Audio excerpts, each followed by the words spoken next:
guys, good morning. Welcome to my YouTube channel. So, yeah, today we're gonna sow. Magtatanim po tayo. Galing po ito sa aking mga savings.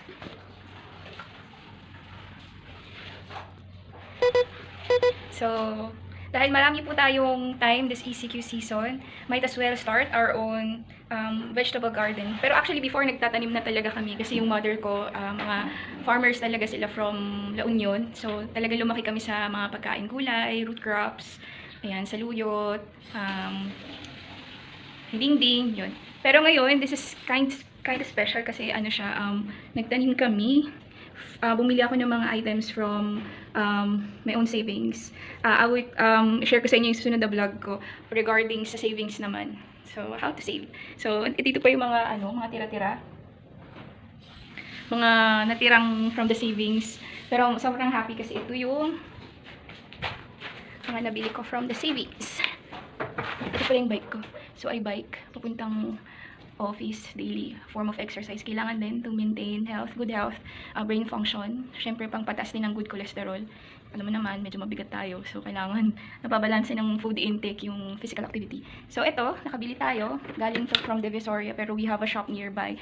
Mga garden supplies. So, may mga bato sila, pebbles, pang flowering pots. Pero ito, gagamitin ko siya. Hindi pang flowering, hindi pang aesthetics, kundi pang edible garden. So, many times maganda, pero, well, maganda, it's good aesthetics, pero we want something that can be nakakain, useful, especially this ECQ season. Meron tayong tinatawag na food insecurity. Especially nung mga first few months ng ECQ, sobrang konti ng supply ng gulay, even to sa grocery. Kasi ka makapunta sa palengke kasi nga hinaharang ka, or at your own risk din kasi na pumunta sa palengke, dami tao, hindi nag-observe ng proper distancing. So, yun. Tapos, nakabili tayo nito. Mas mura siya kapag ka sa local dealer ka bibili kaysa sa mall, kasi nag-check din ako sa mall, sa hardware shop. Mahal. So hindi ka makakatawa dito. Nakabili ako nito for only 1,000 pesos. Tapos meron ka na nito libre. Actually siya 350 pero binigay nilang 330 pero tumawad ako, so it's 320, di ba? Tapos tatlo na siya. So it's actually 960. So dapat may 40 pesos pa ako, pero they also gave me this dalawa. Ayan. Dalawa siya. So, magkano siya? 25 pesos, so 50. So, malaki talaga yung, nakasave ako ng 40 pesos actually. Pero sa mall, ito, pag titignan mo to, magkano sa mall to? Nasa 350 ba to? Nasa 450 na siya actually. Medyo sobrang mahal. So, yun. And dun sa savings ko naman, dun sa aking iponaryo ba? Iponaryo alkansya ko, yung aking mail post na ipunan. Nakabili ako ng yes, garden soil. Maganda naman kahit anong klaseng lupa, pero syempre, you wanna maximize yung meron ka ng magandang klase ng lupa. Kasi 'di ba, you want to plant edible garden. And kapag edible garden nga, gusto natin, masustansya. So, the soil that gives the plant its nutrients, make sure na rin na healthy na rin siya. So, may enough source of nutrient ka from that. Yes. So ngayon, magta-transplant tayo. Meron ako mga natanim dati na mga seedlings na sila from seeds. And magtatanim, ililipat na natin sila dito para syempre mas maarawan kasi medyo kulog where I stay.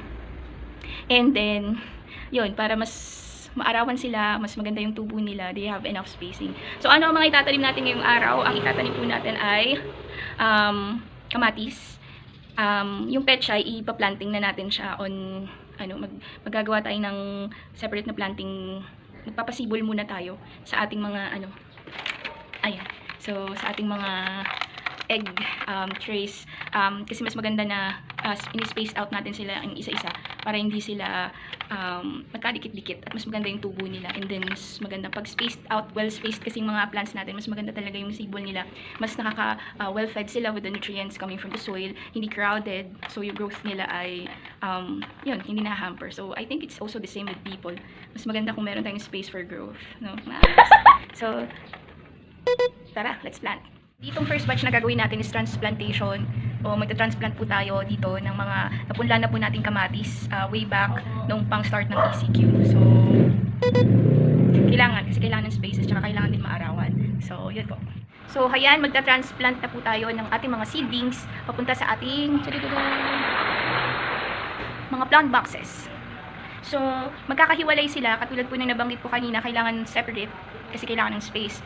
And mas maganda kasi itong mga plant boxes na ilalagay mo sila sa mga areas kung saan maaraw. Katulad po ng kailangan ng mga, as humans need nutrition coming from food and different sources. Ang plants naman po, being deriving their energy in photosynthesis, kailangan naaarawan sila aside from the nutrients coming from our soil, yan, soil, and water, and of course, carbon dioxide from the air. So, pinaghiwa-hiwalay na po natin yung mga seedlings natin. So, andito yung ating, ito po yung ating talong. Ito po yung kanyang venation. Yan. Tapos, ito naman po yung ating, that matagal na to na transplant, pero ito po yung ating tomatoes. Yan. Cute. Tapos, nagkikreate siya ng mga maliliit. We have our sili. So, ito yung sili natin. So, ito po yung ating bell pepper. And then, we have our calamansi. I'm not sure if this is calamansi or this is lemon. Pero kasi kung ano yung kinukonsume ko, yung buto, directly tinatanim ko siya, and then I go for transplanting. Kikreate tayo ng mga bore para sa isa-isa, para may mga spaces.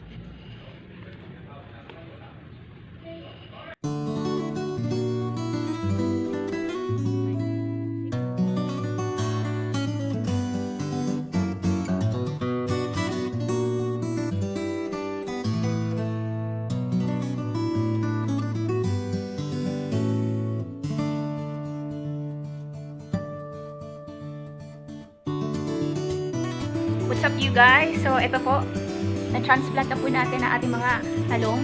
Let's go to our kamatis. So ayan guys, natanim na po natin yung ating mga kamatis dito, sa side na to.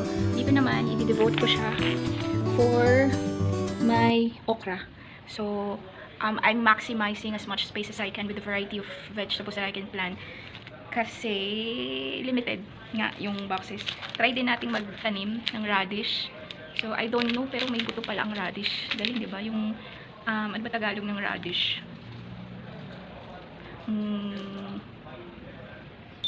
Radish. Ano ba pala Tagalog ng radish?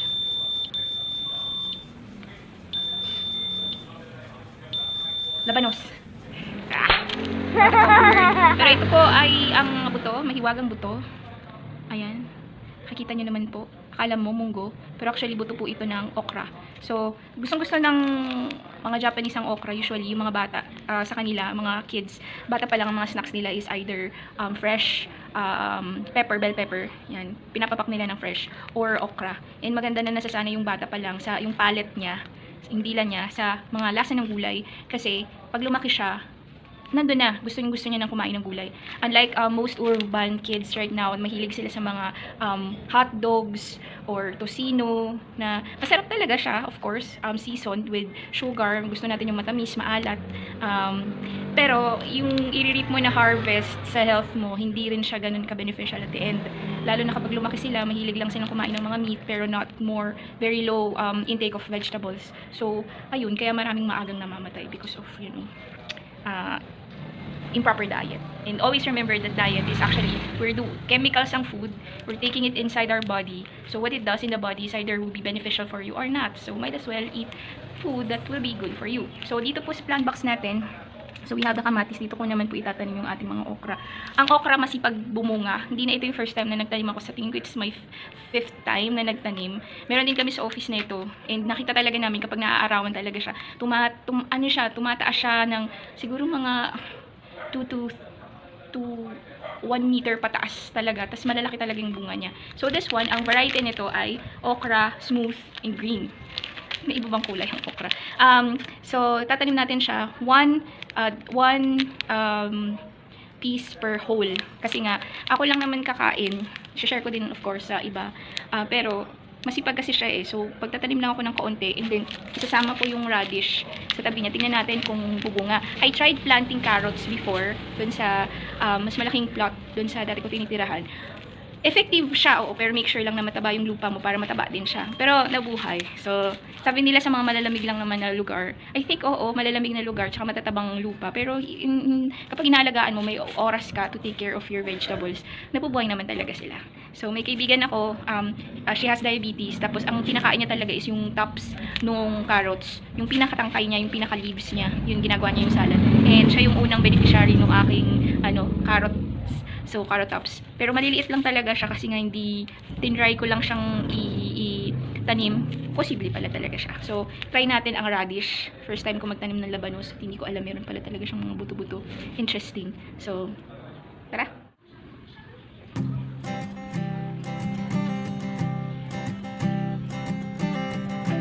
I keep a photograph in which we were in love, caught in your eyes, waiting for the sunrise.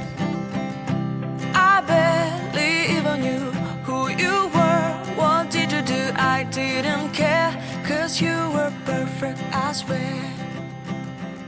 But somebody told me Ang pagtatanim actually is therapy. It's really therapeutic because it's relieving you from the stresses that you have for the day, for example, in your work or at school, and it diverts you to another dimension wherein you could take care of another form of living thing, and you got to eat it if it's edible garden that you're maintaining or you're trying to build. In the outer space, it's proven they try to cultivate the first edible food in outer space, and it's a lettuce. It's romaine lettuce, and they were able to cultivate it in outer space. And indeed, psychologically may effect talaga siya. Nagbibigay siya ng boost moral. And of course, when you're in the outer space, you're just limited with 6 people working with you in the International Space Station, and it might provide us for sustainable food sources when we go to Mars eventually.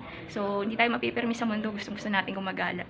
So, make sure lang, because the travel towards Mars is very, very long. It would take you 5 years. So, sobrang matagal siya. So, kailangan magtatanim ka ng sarili mong food kasi hindi ka naman makakapagbaon ng sobrang daming food. Lalo na ang mga requirement natin at ng ating food when you send food items to the outer space, kailangan lightweight siya. And many times, pag lightweight, syempre, may effect siya with the texture, with the nutrient content, syempre, mas lower yung quantity niya. So, lalo na yung mga fruits and vegetables natin that can easily be cultivated, tatanim natin siya. So, this ECQ season, maganda na magkaroon ka ng sarili mong edible garden na makikita mo. Masaya kasi kapag nakikita mong yung maliit na buto, sumisibol, lumalaki, eventually magkakaroon ng flowers, and then magkakaroon siya ng bunga. So,